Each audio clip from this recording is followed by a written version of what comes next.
Bienvenidos a En Jesús Podcast, otro episodio de En Jesús Podcast donde buscamos ver a Cristo. Y el día de hoy vamos a estar en Mateo, otra vez Marcos, perdón.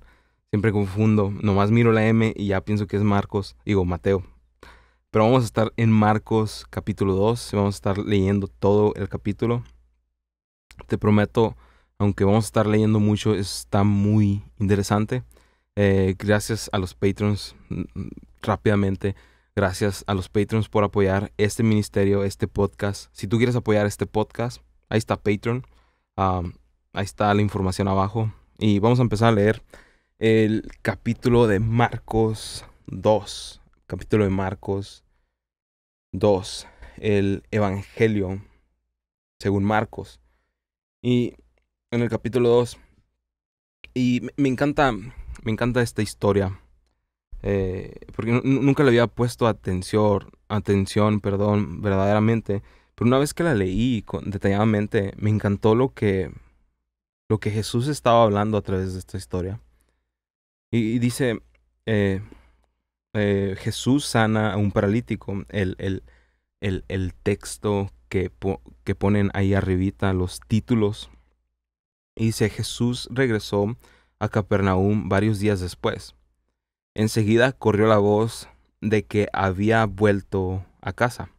Pronto la casa donde se hospedaba estaba tan llena de vistas que no había un lugar ni siquiera frente a la puerta.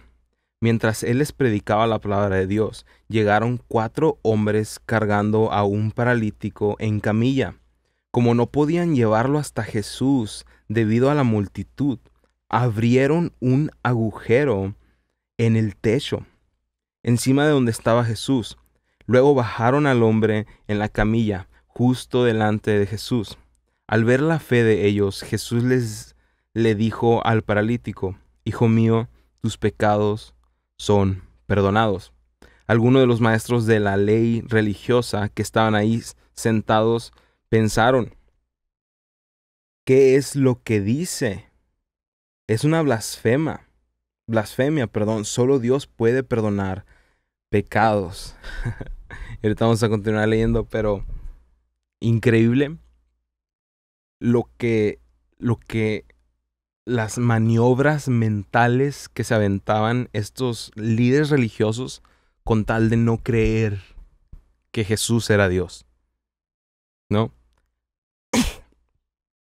Está increíble porque vieron, Jesús le perdona los pecados a este hombre. Y ellos dicen, esto es una blasfemia. Solo Dios puede perdonar pecados. Ok. ¿No puedes conectar las dos cosas?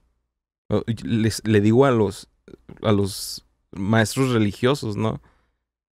Ok, si solo Dios puede perdonar pecados, y este hombre que dice, que ha estado diciendo que es Dios,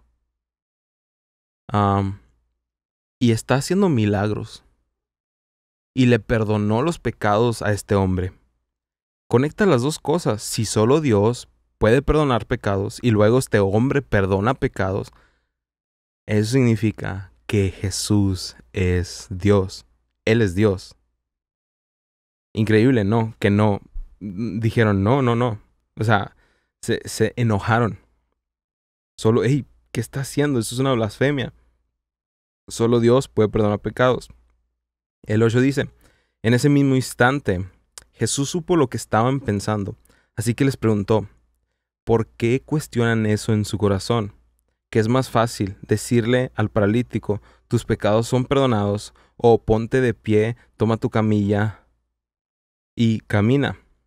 Así que les demostraré que el Hijo del Hombre tiene autoridad en la tierra para perdonar pecados. Entonces Jesús miró al paralítico y dijo, ponte de pie, toma tu camilla y vete a tu casa. Y el hombre, sentado de un salto, tomó una camilla y salió caminando entre los espectadores, que habían quedado atónitos. Todos estaban asombrados y alababan a Dios, exclamando, jamás hemos visto algo así.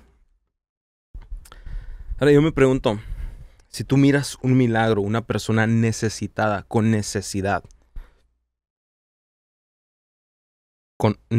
de muchos años, es sanada, tú te ibas a alegrar por eso. Pero estas personas, en vez de alegrarse por lo que Jesús estaba haciendo, se preguntaron, ¿cómo funciona esto? Ten en cuenta que ellos ya habían visto a Jesús hacer milagros. Está Jesús haciendo milagros.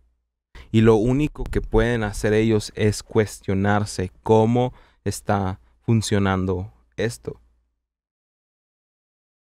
Y para ir en orden, lo primero que Jesús me habló en esta historia es: tú haz lo posible y Él hace lo imposible. Déjame repetirlo: tú haz lo posible y Él hace lo imposible. Este hombre tenía esta necesidad, no podía caminar. No podía hacer nada acerca de eso. Pero ¿sabes qué sí podía hacer?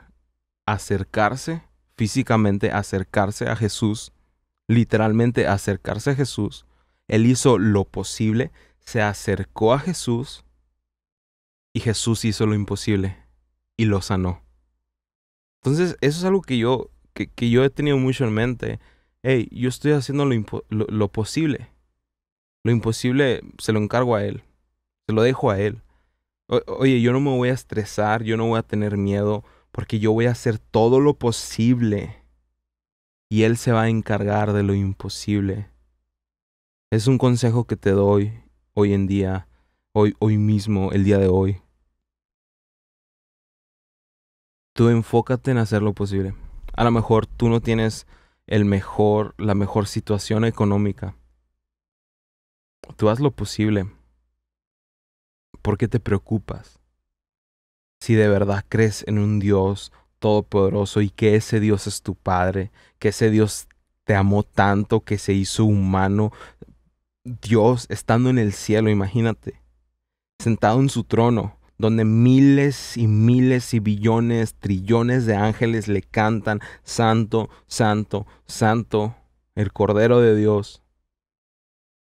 Pero Él no decide quedarse ahí, decide nacer como un niño, como un bebé, estar en ese proceso de ser un feto, de ser una célula que se reproduce en 2, en 3, en 4, y luego le salen huesos en el mes 3, creo, y luego 8 meses, y luego 9 meses, y por fin nace. Todo ese proceso doloroso y lento, para luego crecer y ser un adulto y tener que trabajar y sudar y sufrir rechazo, sufrir soledad. Dios se hizo hombre, no para pasarla bien aquí en la tierra, no, para morir por tus pecados, tus errores. Y ese mismo Dios te demostró ese amor. Y Él te ha prometido una y otra vez en la Biblia que nada te va a faltar, que todo va a estar bien.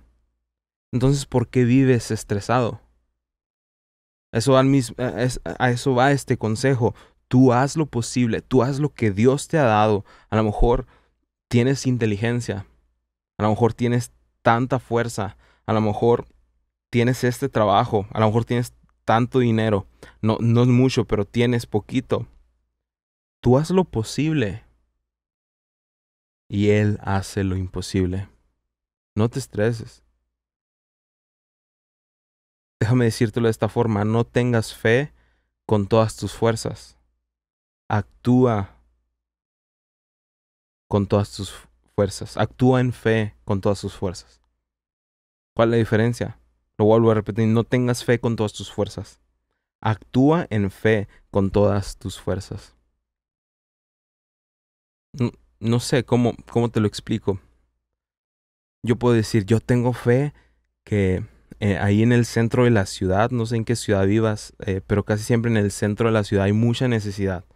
Yo tengo fe que en el centro de la ciudad la gente va a ser sanada y tengo fe con todas mis fuerzas y haces hasta un gesto así no sé, como un super saiyajin que está cargando energía. Yo tengo fe. No, ok, muy bien, pero no te quedes ahí. Por eso te digo, no tengas fe con todas tus fuerzas. Actúa en fe con todas tus fuerzas. A lo mejor dices, ok, yo tengo en fe que en el centro de la ciudad va a haber sanidad, va a haber milagros. Pero si tú te quedas en casa sin hacer nada, pues Dios no te va a usar ahí en casa. No, no, Dios no va a enviar un ángel a que arranque el techo de tu casa y luego te agarre y te pone en el centro de la ciudad. Es que había mi necesidad y te voy a llevar. No, no, no. Levántate, agarra un taxi, agarra tu carro, ve al centro de la ciudad y ve a ver quién necesita de una palabra necesidad, a ver quién necesita un taco, a ver quién necesita compañía. A ver quién necesita que solamente estés ahí para escucharlo. A ver quién necesita que ores por ellos para que sean sanos sus sentimientos, para que sean sanos físicamente. ¿Entiendes? Actúa con fe con todas tus fuerzas. No tengas fe con todas tus fuerzas, no. Actúa en fe con todas tus fuerzas. Aquí está la cosa. A lo mejor dices, es que la verdad solamente tengo 20 pesos para echarle de gasolina. Solamente tengo $3 para echarle de gasolina al carro. No tengo más para gasolina. De lo demás tengo para otras cosas, pero no tengo para gasolina. Actúa, échaselos. Ve al centro. No sabes si allá en la ciudad Dios va a hacer un milagro y te va a dar más de alguna forma. Y vas a poder comprarle un taco a alguien. Vas a poder orar por alguien. A eso me refiero. Actúa en fe con todas tus fuerzas. Imagínate esto. Dios te dice, da un paso hacia el frente. Y le dices, Dios, pero es que no hay piso enfrente. Cuando tú das el paso, el piso se empieza a hacer debajo de tu pie. Porque así es con Dios. Él, él, él tiene el poder, Él te ha dado la unción, Él te ha dado el poder. Tienes que actuar en fe, tienes que hacer espacio para que Dios haga un milagro. Es lo mismo. Si tú te quedas en casa, no estás haciendo espacio para que haga un milagro. Tú sentado en tu sillón viendo la televisión, no que esté mal viendo la televisión, pero está mal que tú pienses que tú sentado en la televisión vas a hacer un cambio en cuanto a la gente necesitada allá en el centro. Pero si tú das un paso de fe, ¿sabes qué? Voy a ir al parque en el centro de la ciudad, no sé si hay un parque en tu centro de la ciudad. Y voy a estar ahí, sentado nomás. A diferencia de estar encerrado o estar en el teléfono, bla, bla, bla. Todas esas cosas son buenas. Lo malo es pensar que vas a hacer un cambio nomás sin hacer nada. Y estando ahí en la ciudad, a lo mejor te encuentras a alguien que está llorando. Hey, ¿estás bien? ¿Te puedo ayudar en algo? ¿Te puedo dar un vaso de agua? ¿Una botella de agua? Tú haz lo posible y Dios se encarga de lo imposible. Punto número 2. ¿Cómo se levanta un débil? ¿Cuál es la pregunta? Todo se conecta. Vamos por los débiles. ¿Cómo se levanta un débil? ¿Cómo se levanta un débil? La respuesta es con ayuda de los fuertes, con ayuda de la comunidad. A lo mejor tú dices, pues es que el drogadicto de la ciudad es drogadicto porque él quiso, porque él decidió de esa forma hacerlo. Y yo no me drogo, a mí se me hace fácil no drogarme, a mí se me hace fácil levantarme en las mañanas y orar. La clave ahí, la palabra clave es fácil. A ti se te hace fácil, porque eres fuerte, A lo mejor porque tu estructura biológica es diferente. Cuando la otra persona es más dado a perder su vida, esa persona es débil. Un ejemplo simple. Tú sabes que hay personas que prueban el alcohol y les sabe a, no sé, les sabe mal. ¿Por qué? Porque su estructura biológica hace que el alcohol les sepa, que lo aborrezcan, que lo rechacen completamente. Pero ¿sabías que el 8% de la población que toma alcohol les da para arriba en vez de darles para abajo? Les da energía tomar alcohol y sienten muchas cosas, para súper resumirlo, sienten muchas cosas buenas en el cerebro, nomás el 8% de la población. Ahora, ¿a qué voy con esto? Imagínate, ¿para quién es más difícil ser un alcohólico? ¿Para quién es más fácil ser un alcohólico? ¿El que prueba una gota de alcohol y no puede soportarlo porque su biología es así? ¿O el que prueba una gota de alcohol y le encanta porque su cerebro está construido de esa forma? Claro, es más fácil que el que le encanta caiga en un problema de alcoholismo. Pero si tú dices, es que a mí me duele tomar alcohol.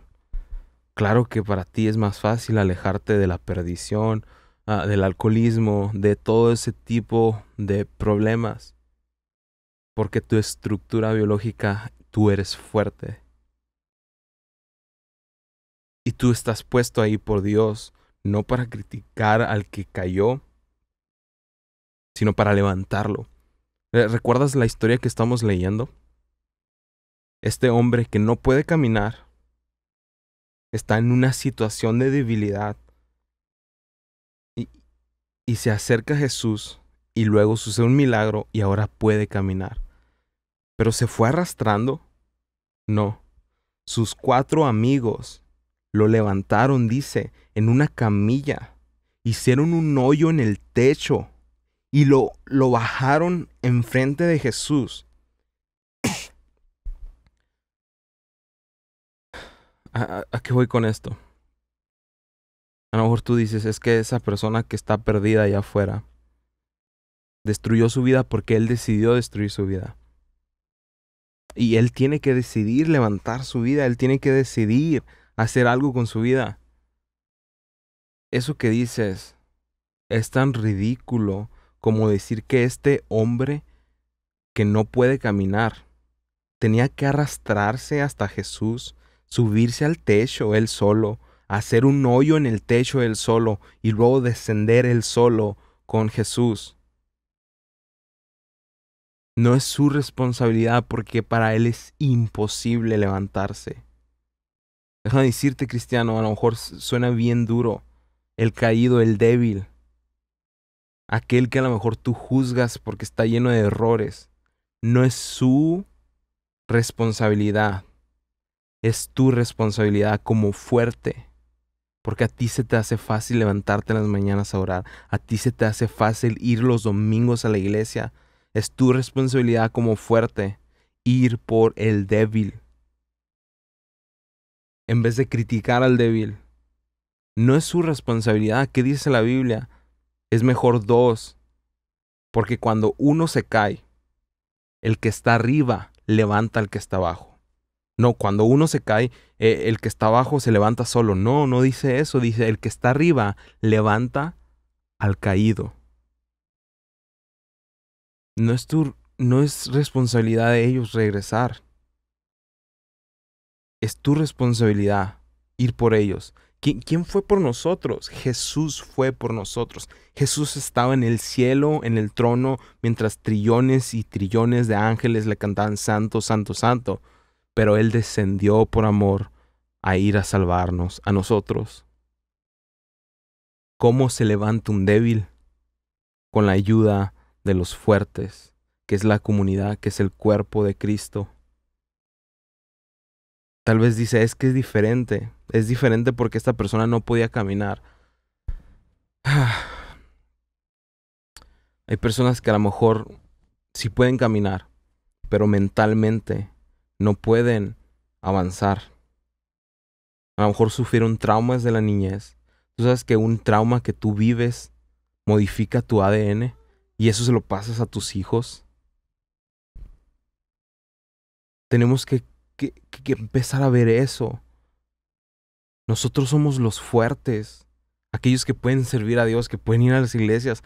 Tenemos que dejar de juzgar a los caídos, a los que se alejan de Dios, a los que no quieren tener nada que ver con Dios, o tal vez sí creen en Jesús, quieren seguir a Dios, pero no pueden porque están atrapados en la drogadicción, en el alcoholismo, en la prostitución, en tantas cosas, en las fiestas, en yo qué sé, tantas cosas que podemos juzgar nosotros. Destruyen tu cerebro, destruyen tu cuerpo, destruyen tu psicología. ¿Por qué no te pones a pensar que su cuerpo está hecho diferente? Porque lo es. El cuerpo de este hombre no podía caminar. Por eso no se podía acercar a Jesús. ¿Quién lo llevaron a Jesús? Sus amigos, que sí podían caminar. Imagínate que los amigos del hombre que no podía caminar le hubieran dicho, pues tú estás ahí tirado en el piso sin caminar porque quieres. Porque quieres, no caminas. Mira, tú puedes irte arrastrando hasta Jesús, subir el techo, hacer un hoyo en el techo, porque dice que hicieron un hoyo, y luego aventarte a Jesús, pero no quieres. No, pero no dijeron eso, porque así nos escuchamos cuando decimos, no, es que eh, he escuchado tanto que escuchen, es que no le eches las perlas a los puercos. Agarran el versículo bíblico ese cuando Jesús dijo, no le eches las perlas a los puercos. No le eches las perlas a los puercos. Eso no significa eso. No significa ríndete con el necesitado, ríndete con el débil. Acuérdate, el contexto es importante. Cuando Jesús le dice, no les eches las perlas a los puercos, le está diciendo, no desperdices el tiempo y la palabra con la gente. Se lo dijo a los maestros religiosos, a esos maestros religiosos que no quieren creer en Jesús. Pero allá afuera, fuera de la iglesia, hay mucha gente en la calle que cree en Jesús, necesitada, que no puede salir de su situación por el sistema o porque sus cuerpos son adictos, están enfermos y no pueden salir. Ahí es donde entras tú, el fuerte. Tú que si dices, es que a mí se me hace fácil ir a la iglesia, a mí se me hace fácil orar en las mañanas. Claro, a ti se te hace fácil. ¿Por qué? Porque tu cuerpo está construido de esa forma. El cuerpo del otro, el débil, el que cayó, fue diferente. Tú tienes que ir por él. Eso es para las iglesias. Tienen que ir por los necesitados.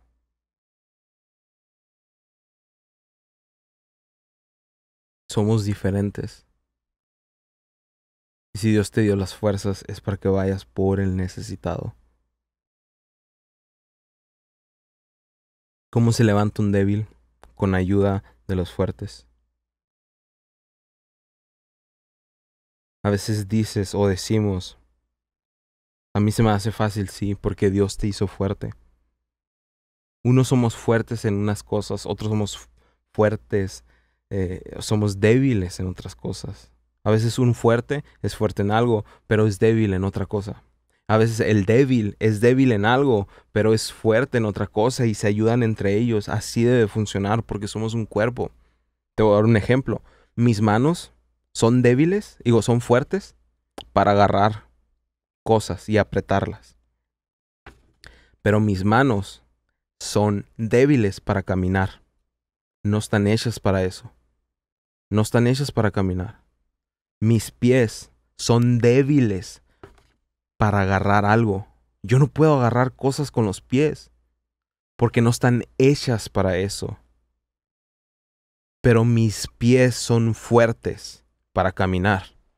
¿Entiendes lo que digo? Aquel que está en las calles es débil. Ahí es donde entras tú y lo ayudas. Pero tal vez él tiene una fortaleza que Dios le ha dado que te va a ayudar a ti. Tenemos que ver eso. Tenemos que dejar de juzgar. Tenemos que dejar de perder tiempo en juzgar. Número 3. Número 3. ¿Te acuerdas lo que los fariseos dijeron?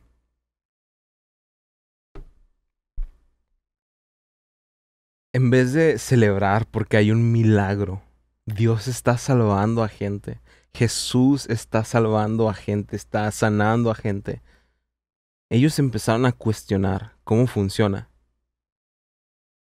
Le dijeron a Jesús, ¿cómo es posible que tú estás perdonando pecados? Están viendo que alguien está siendo sano. Y lo único que se les puede ocurrir es preguntarse algo. No importa cómo funciona o si entiendes lo mecánico detrás del plan o el milagro. Mira lo que está pasando. Jesús está salvando gente. Jesús está salvando gente. A veces discutimos y debatimos. Oye, la salvación se pierde, no se pierde. Oye, ¿cómo es posible que si la salvación no se pierde, cómo es posible que la gente con solo creer en Jesús ya se salva? Yo no sé, la Biblia eso dice. La Biblia dice que somos justificados por la fe. La palabra justificación o la palabra justo significa alguien que no es culpable. Todos somos culpables de haber pecado. Entonces todos somos culpables. Pero la palabra justa, en ese contexto, justificación, significa que Él nos hizo justos. La palabra justificados. La Biblia dice, somos justificados. ¿Por qué? Justificados por la fe en Cristo Jesús. O sea, tú eres hecho no culpable por creer en Jesús. ¿Qué significa creer en este contexto? Significa creer nomás. Significa que alguien te contó una historia, la historia de Jesús, que Él murió por tus pecados y que Él es Dios. Y si tú crees eso, tú eres hijo, eres salvo. Y a veces nos enojamos y decimos, ¿cómo es posible? Y estamos como los escribas y los fariseos que decimos, ¿cómo es posible que está perdonando pecados? ¿Cómo es posible? ¿Cómo funciona? Se enojan. Ey, mira lo que está sucediendo. Jesús está salvando a gente. ¿Por qué no celebras? ¿Por qué no te emocionas? ¿Por qué no te alegras que Jesús está salvando? Jesús salva. Pero no. Te empiezas a cuestionar cómo funciona la salvación, cómo está mecánico. La Biblia es muy clara cómo funciona la salvación, pero si la Biblia te dice, hey, la gente está siendo salva, tan fácil como creer en una historia, ¿por qué no te alegras por eso? ¿Por qué no te alegras por eso? Y ya después, por diversión, te preocupas por lo mecánico, cómo funciona. Pero déjame decirte, el que tú entiendas el plan de Dios no te va a traer paz. No. No te va a traer paz. Conectándose al episodio pasado, los líderes religiosos le dicen a Jesús en Mateo, aquí también creo, um, Jesús sana a unas personas y los líderes religiosos le dicen, tú hiciste eso por el poder del diablo. Con tal de no creer, con tal de estar enfocados en otra cosa, se inventaron que Jesús, por el poder de Satanás, sanó a unas personas. Y eso lo hablamos en el episodio pasado, por si quieres ir.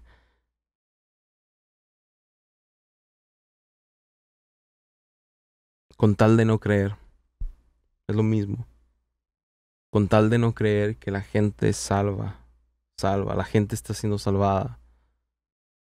Nos enfocamos en cosas y podemos caer a inventar cosas bien raras como los líderes religiosos.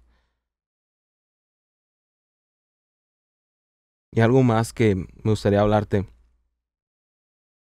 Hace unos días, eso lo compartí en el episodio pasado. Hace unos días me preguntaba por qué hay tanto sufrimiento. Señor, ¿por qué no solamente vienes y curas el sufrimiento del mundo. Siempre que mi hija de 1 año se enferma, me vienen todos estos pensamientos y digo, Señor, ¿por qué no la sanas? ¿Por qué no vienes y ya acabas con el sufrimiento del mundo? Yo creo que todos los cristianos o todas las personas del mundo se han hecho esta pregunta. Y siento que Dios me contestó y me dijo que así era su plan. Entonces dice, ¿por qué? ¿Cómo Jesús nos salvó a nosotros?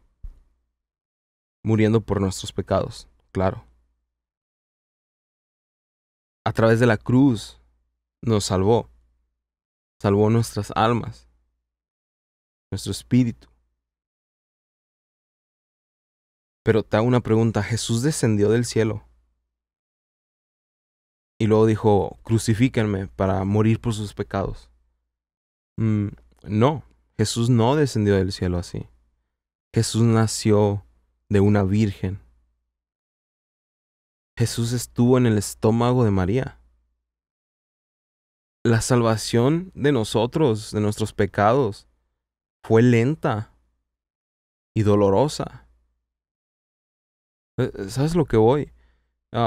Jesús era una célula, porque a lo que sabes, todos los que saben biología, eres una célula en el estómago de tu madre. Y luego esa célula se duplica y se hacen 2 células. Y luego se duplica y se hacen 4 células. Y luego se duplica y se hacen 8 células. Se duplica y se hace 16 y así se duplican células.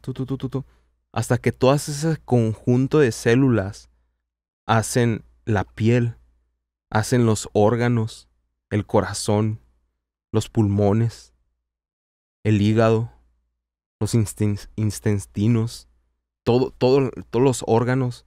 Esas células se convierten en los órganos, en tejido. Y eso es lo que voy.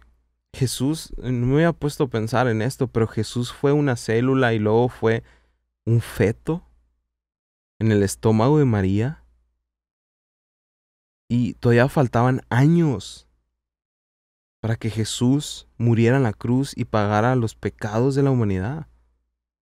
Todavía faltaban meses para que Jesús tan siquiera naciera. Jesús fue un feto sin huesos, porque para los que saben, los fetos al principio no tienen huesos y luego como al mes 3, no sé si me estoy equivocando, mes 3 o 4, los huesos empiezan a crecer. Y luego mes 5, mes 6 y luego 7. En el 7 ya tienen su cerebro, creo. En el 8 ya tienen todo. En el 9 ya están listos. Y en el 9 nace. Y luego nace Jesús. Y Jesús es un bebé que necesita que lo cuiden, que le cambien el pañal, que le den de comida porque no puede, porque es un bebé. El Dios Todopoderoso fue un bebé con necesidad.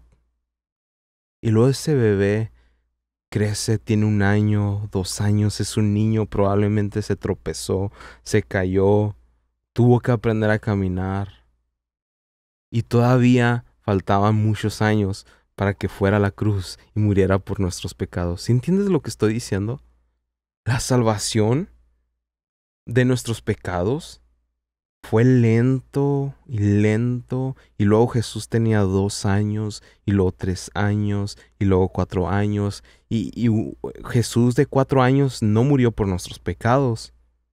Todavía tenía que crecer 5 años, 6 años, 7 años, 8, 9, 10, 11, 12, 13, 14 años, 15, 16, 17, 18 años y todavía no somos salvos porque Jesús no ha muerto en la cruz del Calvario. Pero ahí va acercándose la salvación, creciendo, creciendo, como esa célula que creció en el estómago de María, a hacerse un feto, a hacerse un cuerpo bien hecho.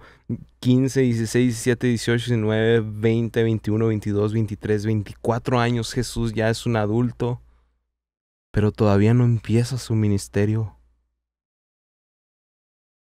¡Wow!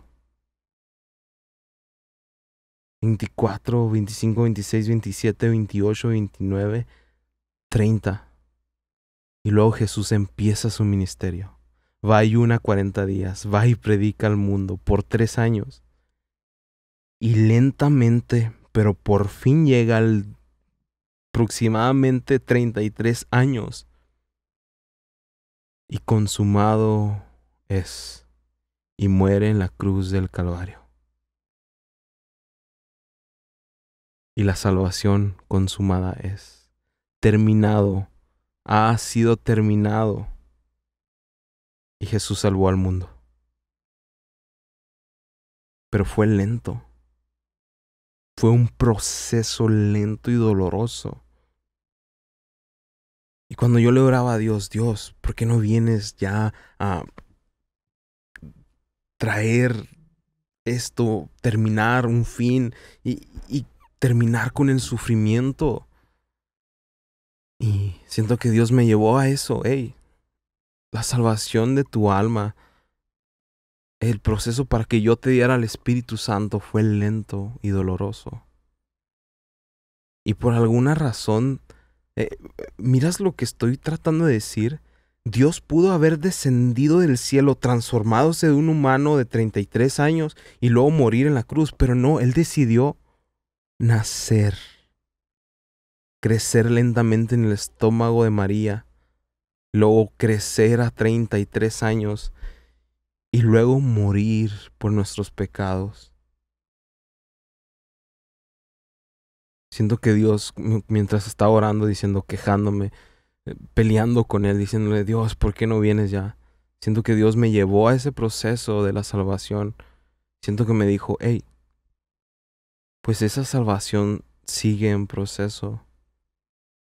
Porque, no sé, no si has leído Pablo en Romanos cuando dice que estamos esperando una salvación futura, donde nuestros cuerpos van a ser transformados en cuerpos inmortales. Yo sé que parece recién salido de un libro del Señor de los Anillos, un libro ficticio, pero esto está en la Biblia. Dice que estamos esperando una salvación donde va a venir Jesús y va a transformar la tierra, va a transformar la creación, va a transformar nuestros cuerpos y nuestros cuerpos ya no van a pecar, nuestros cuerpos van a ser perfectos, inmortales. Y siento que entendí un poquito más el plan de Dios. Dios estableció la iglesia de Cristo y ya pasaron 2000 años donde la iglesia crece, baja, pero crece y hay caídas y suceden cosas feas, pero crece y estamos invadiendo la tierra. El cielo está invadiendo la tierra.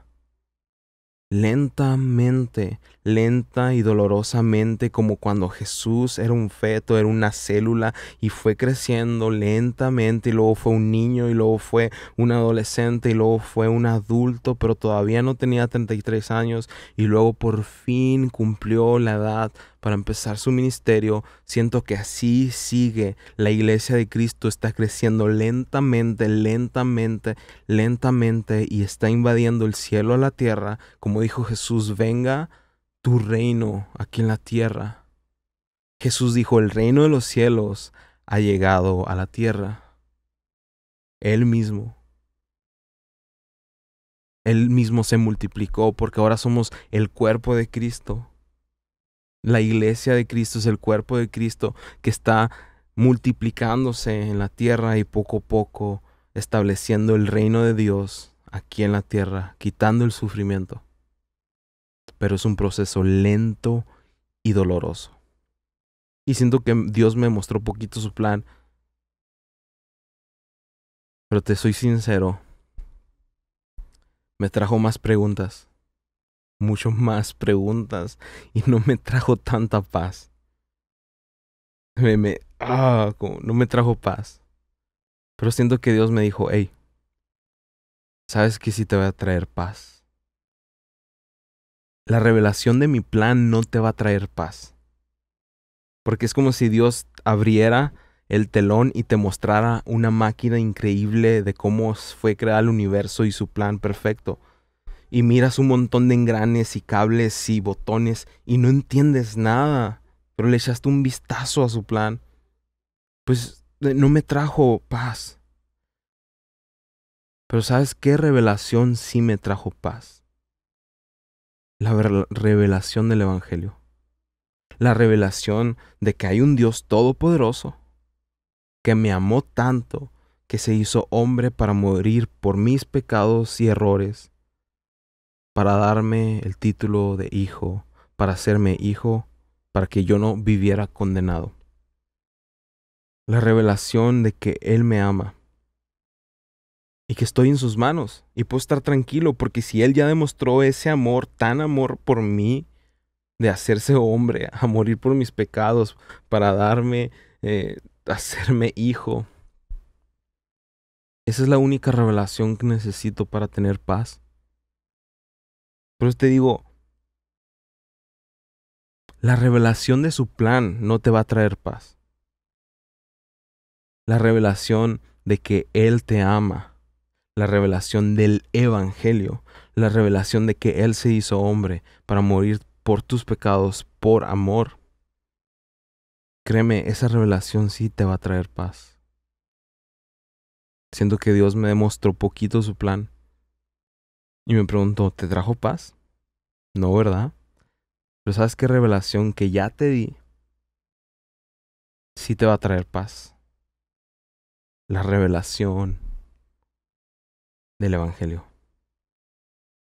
Y es cierto, no sé el plan de Dios. No sé por qué no viene hoy de inmediatamente a detener el sufrimiento del mundo. No sé cuál es el plan, cuándo va a tardar, cómo va a ser de tardado y de doloroso. Lo que sí sé es que Él ama a la humanidad. Lo que sí sé que Él ya demostró su amor por mí, su amor por la humanidad. Eso me trae paz. La revelación de su plan no te va a traer paz. La revelación de su amor, de su evangelio, sí te va a traer paz. La revelación de las buenas noticias. De las buenas noticias.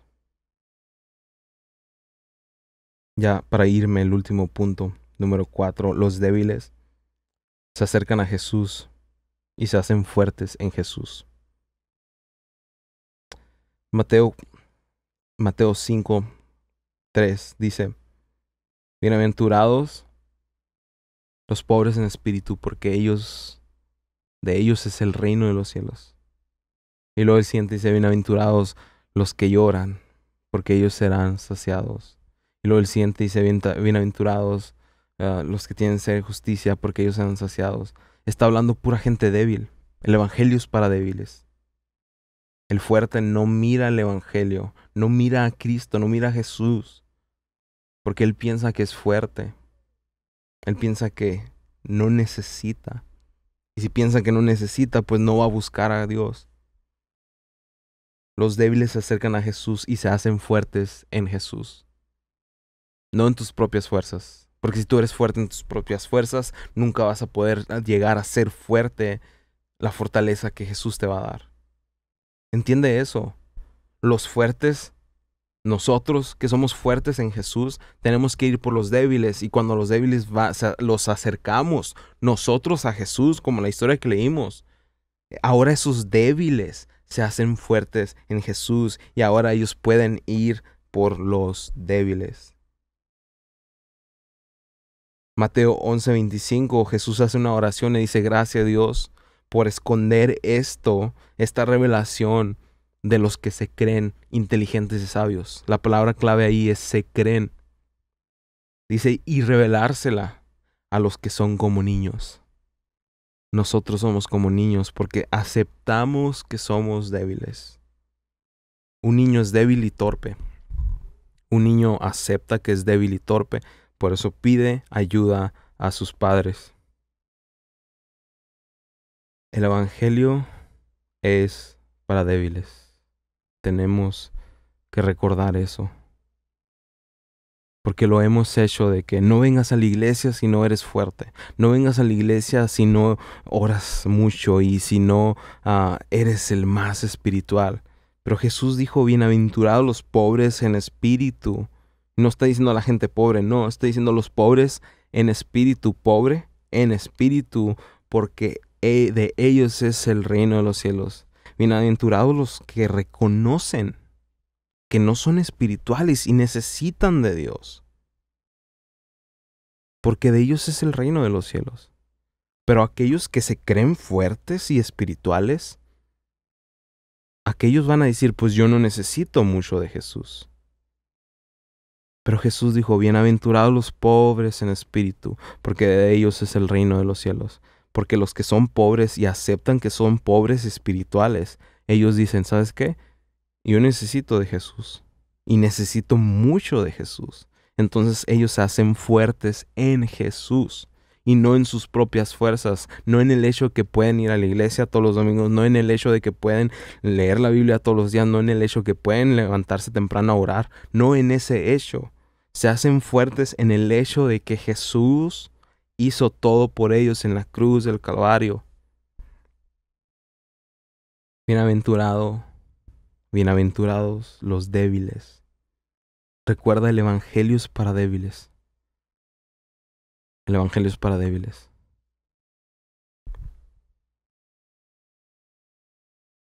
¿Qué dijo Jesús?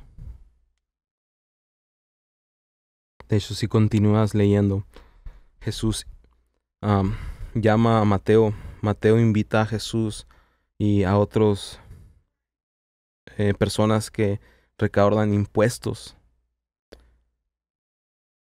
Y llegan los escribas y fariseos ahí a la casa de Mateo y le dicen, oye, ¿por qué Jesús? Le dicen a sus discípulos, ¿por qué Jesús está comiendo con pecadores, con pecados escandalosos? ¿Por qué? Y Jesús les contesta,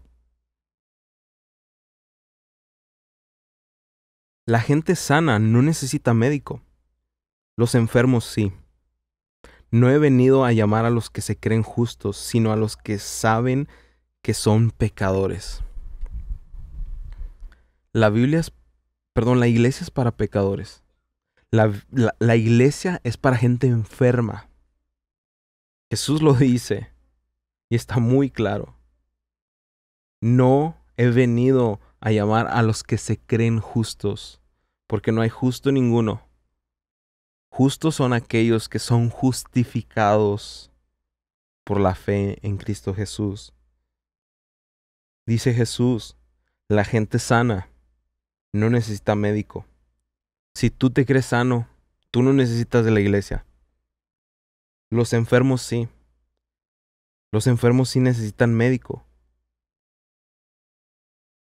No he venido a llamar a los que se creen justos, sino a los que saben que son pecadores. El mismo tema una y otra vez. El evangelio es para débiles. La iglesia es para los necesitados. Jesús dice aquí que los que están enfermos, Él ha venido para los que están enfermos. No para los que se creen justos, para los que se creen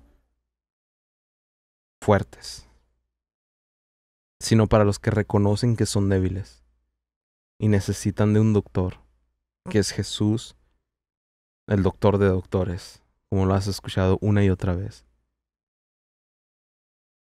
El evangelio es para débiles. El evangelio es para los débiles. Gracias por ver. Nos vemos en el siguiente video. Espero que esto le haya servido a alguien.